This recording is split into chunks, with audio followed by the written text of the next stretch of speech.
My daughter collapsed on my porch, bleeding. Her husband's family called it discipline. Hi, I'm Kayla.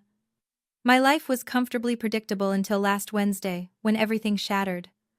I was watering my rose bushes in the front yard when I heard tires screech and a car door slam with force. Urgent footsteps pounded up my driveway. Mom! The voice was weak, desperate. I spun around to see my daughter Natalie stumbling toward me. One hand pressed against her ribs. Dark crimson seeped between her fingers, spreading across her cream-colored sweater like a nightmare blooming in real time. Natalie! Oh my God, what happened? I dropped the hose and ran to catch her as her knees buckled. She collapsed into my arms, her weight suddenly dead. I shouldn't have come here, she gasped, her breath coming in ragged bursts. But I had nowhere else. No one else. Let me see, baby. Let me look at it. My hands trembled as I carefully peeled her fingers away from the wound. A deep, angry gash ran along her side, still bleeding freely. My stomach lurched. We need to get you to the ER right now. No! Natalie gripped my wrist with surprising strength. No hospitals, Mom. Please. He'll track me there. He always knows. He? You mean Brandon did this? I struggled to keep the rage out of my voice, to stay calm for her. Your husband did this to you? Tears spilled down Natalie's pale cheeks, leaving tracks through what I now realized was dried blood on her face. It wasn't supposed to go this far. He lost his temper. It happened so fast. Lost his temper? I felt something cold and hard settle in my chest. Natalie. This isn't... Please, Mom. I just need to rest. I can take care of it myself. I have first aid supplies in my car. Natalie. Honey. Look at me. I cupped her face in my hands, forcing her to meet my eyes. This isn't normal. This isn't what a marriage looks like. This is... You don't understand. She pulled away, wincing as the movement pulled at her wound. It's complicated. Our relationship is different. You wouldn't get it. Then help me understand. What could possibly justify this? Before she could answer, my neighbor Gloria came hurrying across her lawn, her gardening gloves still on. Kayla? Everything all right? I heard someone scream. She stopped dead when she saw Natalie. Sweet Jesus. What happened to her? Nothing, Natalie said quickly, her voice taking on a practiced tone. Just a kitchen accident. I'm fine. Gloria's eyes met mine, sharp with understanding and concern. I gave a slight shake of my head. Not here, not now. Let's get her inside, Gloria said firmly, moving to Natalie's other side. I was a trauma nurse for 20 years, remember? Let me at least clean that up properly. As we half-carried Natalie toward my front door, I caught sight of her Honda Civic parked crookedly at the curb, the driver's door still hanging open. And in that moment, I knew nothing about our lives would ever be the same again. Once inside, Gloria eased Natalie onto my living room couch while I grabbed towels and my first aid kit. My hands wouldn't stop shaking as I laid everything out on the coffee table. This needs stitches, Gloria said after examining the wound, her professional demeanor firmly in place. At minimum, it needs to be properly cleaned and dressed. Natalie, I need you to tell me exactly what happened. Natalie's eyes darted between us, then fixed on the floor. Brandon and we had an argument. His parents were staying with us for the week. I made a comment about his job search. He's been unemployed for 4 months and he said I was humiliating him in front of his family. I felt my jaw clench. After his parents went to bed, he said I needed to learn respect, that I was acting like I thought I was better than him. Her voice dropped to barely a whisper. That's when he picked up the kitchen knife. The room went silent except for my sharp intake of breath. And his parents? Gloria asked, carefully cleaning the wound. Where were they when this was happening? They heard me scream and came downstairs. Natalie's whole body was trembling now. His mother, Patricia, she just stood there and said, well, maybe this will teach you to watch your tone with your husband, like I deserved it. That woman said what? The words exploded out of me before I could stop them. Gloria's hands stilled. Natalie, what your husband did isn't discipline, it's aggravated assault, and what his mother said is enabling abuse. They've been saying stuff like that for months, Natalie continued. words tumbling out now like a dam had broken. Every time Brandon gets angry, they back him up. They say I'm too independent, too mouthy, that I don't know my place. But he'd never actually hurt me before. Not like this. Never again, I said, my voice hard as steel. You're not going back there. But Mom, where would I go? Everything, my clothes, my car payments, the house, it's all tied to Brandon. I can't just leave. You'll stay here with me. He controls all our bank accounts. Natalie's voice cracked. I don't even have my own debit card anymore. He took it away. My blood ran cold. When did that happen? About 7 months ago. He said I was spending too much, that it made more sense if he handled the finances, that I'd never been good with money anyway. And you just agreed to that? It seemed easier at the time, she whispered, staring at her hands. Less fighting, less drama. I thought I was helping our marriage. Natalie's phone started buzzing incessantly on the couch beside her. She flinched with each vibration like it was physically hurting her. I picked it up. 15 missed calls. The text messages made my stomach turn. Stop being dramatic and come home. This is embarrassing for both our families. If you don't return by tonight, there will be consequences. Gloria, I said, my voice suddenly calm with purpose. Can you stay with Natalie? I need to make some calls. Of course. Gloria nodded, understanding in her eyes. This wasn't going to end quietly.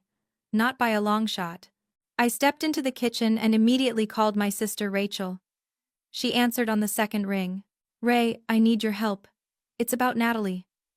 She's hurt bad. Brandon, he stabbed her. He what? Rachel's voice shot up an octave. Where are you? Is she okay? I explained everything while pacing my kitchen floor, keeping my voice low enough that Natalie couldn't hear the fury in it. Rachel let me talk without interruption, which is how I knew she was truly scared.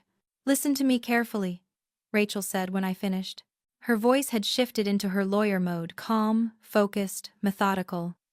Take photos of her injuries from multiple angles, write down everything she tells you with timestamps, and call the police, Qley. This is domestic violence. It doesn't matter if she's scared, this is attempted murder. She won't let me. She's terrified of what he'll do. Then we make her unterrified. I'm coming over right now, and I'm bringing Denise with me. She runs the Riverside Women's Shelter downtown. She deals with cases like this every day. Thank you. My voice broke slightly. Ray, his family, they're wealthy, connected. Brandon's father sits on the city council. They act like they're untouchable. Nobody's untouchable when there's blood evidence and witness testimony. I'll be there in 30 minutes. Don't let Natalie wash up or change clothes, those are evidence. After we hung up, I returned to the living room. Gloria had finished bandaging Natalie's wound and was now holding her hand, speaking to her in low, reassuring tones. I called my sister Rachel. I told Natalie, she's a lawyer. She's bringing someone who helps women in situations like yours. Mom, I don't know if I'm ready to... Ready or not, we're not ignoring this. I sat down beside her. Tell me the truth. Has he done other things? Before today?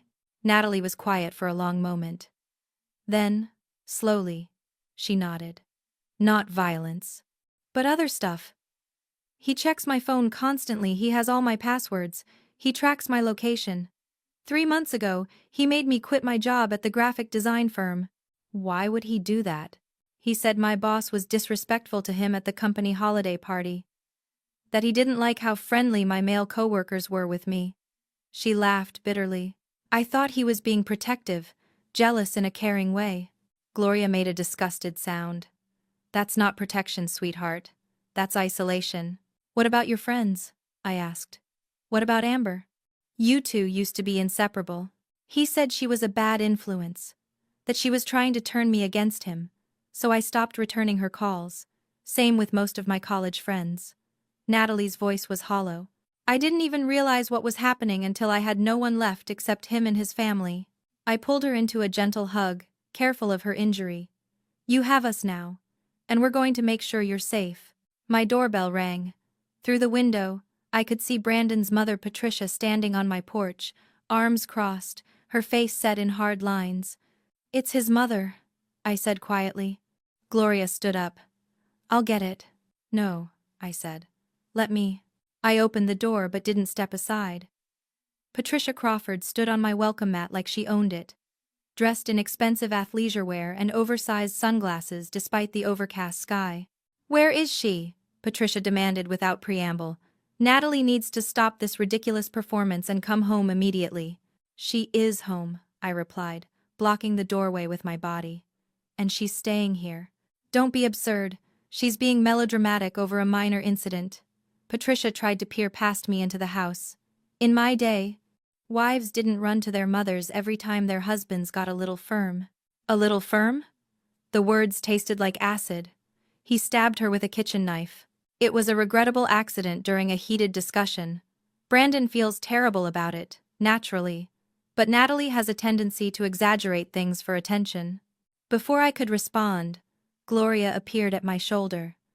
"I'm a registered nurse with 30 years of ER experience. I've seen the wound. That wasn't an accident, it was a deliberate, forceful act. And I'll testify to that in court if necessary." Patricia's eyes narrowed. "And who are you?" "Someone who's about to help your daughter-in-law file assault charges and obtain a restraining order," Gloria said evenly. Patricia's face flushed red. "You people are blowing this completely out of proportion. The Crawford family has been prominent in this community for 3 generations. We believe in traditional marriage values. Sometimes a husband needs to remind his wife who's in charge." "By stabbing her?" I felt my control slipping. "By establishing boundaries," Patricia corrected coldly. "Natalie has always been too headstrong, too independent. Brandon was simply trying to guide her toward being a better wife. If she had listened, none of this would have happened." "Are you seriously blaming her right now?" Gloria stepped forward. "For being stabbed?" "I'm stating facts. Marriage requires submission from wives and leadership from husbands. That's how it worked in my marriage for 42 years, and it's how it should work in theirs." "Get off my property!" I was shaking with rage now. "Right now!" "Not without Natalie." Patricia's voice turned sharp. "She's family. She's an adult making her own choices," Gloria stated firmly. "And right now, she's choosing safety over your son's violence." Patricia's smile was thin and cruel. "This won't end well for any of you. The Crawfords have connections throughout this city, the mayor, the police chief, judges. You have no idea who you're dealing with." "Is that a threat?" I stepped closer. "It's reality. Natalie has nothing without Brandon. No income, no assets, no prospects. She should be grateful my son is willing to take her back after this embarrassing display." "Get out!" I pointed toward the street, my hand shaking. "Before I call the police myself." Patricia adjusted her sunglasses. "You'll regret this. All of you." She turned on her heel and walked back to her silver Mercedes, parked at an angle in my driveway like even her car believed it was above the rules. I slammed the door and leaned against it, breathing hard. "I recorded all of that," Gloria said quietly, holding up her phone. "Witness intimidation. That's a crime." Behind us, Natalie was crying softly on the couch. But when she looked up, there was something new in her eyes. Determination. 30 minutes later, Rachel burst through my door with Denise Thompson, a compact woman in her 50s with kind eyes and a no-nonsense demeanor. They immediately went to work. "Natalie," Denise said, sitting beside her. "But I need you to understand something. What happened to you isn't your fault, and it's not going to get better on its own." "I know that now," Natalie whispered, after hearing his mother. "The way she talked about me like I'm property, I can't go back there." "Good, that's the first step." Denise pulled out a tablet. "Now, I need to document your injuries and take your statement. Is that okay?" Natalie nodded slowly. While Denise worked with Natalie, Rachel pulled me aside. "I've already contacted a detective. I know Linda Chambers. She specializes in domestic violence cases. She's on her way." Thank God. I felt some of the tension leave my shoulders. "Ray, I'm scared. These people have money and influence. What if they—" "Money doesn't put you above the law. We have evidence, witnesses, and a victim ready to cooperate. That's more than most DV cases start with." My phone rang. "Brandon." I showed Rachel the screen. "Answer it," she said. "Put it on speaker." I took a breath and answered. "Where is my wife?" Brandon's voice was cold, controlled, the voice of someone used to getting what he wanted. "She's safe. Away from you. Kayla, I don't know what Natalie told you, but she's exaggerating. You know how emotional she gets. I saw the wound, Brandon. There's no exaggerating a stab wound. A pause. That was an accident. Things got heated. And she moved the wrong way. I would never intentionally hurt her. She moved the wrong way into a knife you were holding, Rachel interjected. That's your story. Who is this? Brandon's tone sharpened. Rachel Martinez, attorney at law, and I'm recording this conversation, which you've now been informed of. This is insane. Look, Natalie's my wife. We had a fight. Couples fight. This is a private matter. Aggravated assault isn't a private matter, Rachel said calmly. It's a felony. You're turning nothing into something. My mother already told me you people were overreacting. Your mother was just here, I said. She told us Natalie deserved what happened, that she needed to be put in her place. My mother is old school. She doesn't mean it the way it sounds. How exactly should we interpret wives need to submit to their husband's authority? Rachel asked. Brandon's breathing grew louder. Put Natalie on the phone. Now. Natalie had been listening from the couch. She stood up, steadier now, and took my phone. I'm here, Brandon. Baby, come home, please. I'm sorry about what happened. Work, stress. My parents visiting, it was too much pressure. But I love you. We can fix this. You stabbed me with a knife while your mother watched. It was an accident. And then she said, I deserved discipline. Like I'm a child. Like I'm not even a person. She's from a different generation. Stop making excuses. Natalie's voice cracked. I'm filing for divorce, Brandon. And a restraining order. The line went dead silent. Then, you're making a huge mistake. Detective Chambers walked through my door at that exact moment. 6 months felt like 6 years. Detective Chambers had arrested Brandon that same evening. The evidence was overwhelming: photos of Natalie's injury, the recording of Patricia's threats, text messages showing Brandon's controlling behavior, and testimony from friends who'd watched him systematically isolate Natalie. Brandon's expensive lawyers tried everything. They claimed it was an accident, that Natalie was unstable, that she was vindictive after Brandon had tried to help her with her spending problem. They painted him as a concerned husband dealing with a difficult wife. But the prosecution had Gloria's medical testimony, the recorded phone call, and Natalie's bank records showing complete financial control.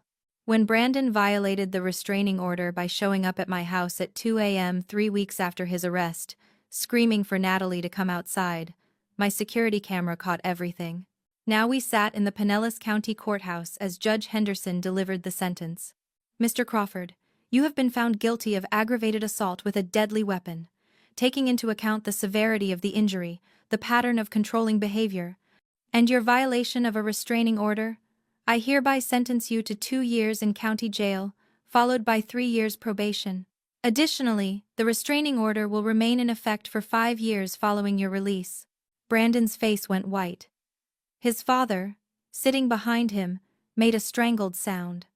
Patricia dabbed at her eyes with a handkerchief, but her expression was pure fury. Outside the courthouse, Patricia and Howard Crawford intercepted us on the steps. I hope you're satisfied, Patricia hissed at Natalie. You've destroyed a good man's life over one mistake. He destroyed his own life, Rachel said sharply, when he chose violence. This vendetta of yours has cost our family everything, Howard added, his voice tight. Our reputation, Brandon's career prospects, our standing in the community. Your son cost you those things, Denise said calmly. Not Natalie. You were supposed to be family, Patricia said to Natalie, her voice dropping to something almost pleading. We welcomed you, gave you everything. You could still make this right. Tell the judge you want to modify the sentence, that you've reconsidered. I welcomed myself into your family as property, not a person, Natalie interrupted, her voice strong and clear. You never wanted a daughter-in-law. You wanted a servant for your son. How dare you? Howard stepped forward, and immediately 3 people moved between him and Natalie, me, Rachel, and Detective Chambers, who'd come to see the case through.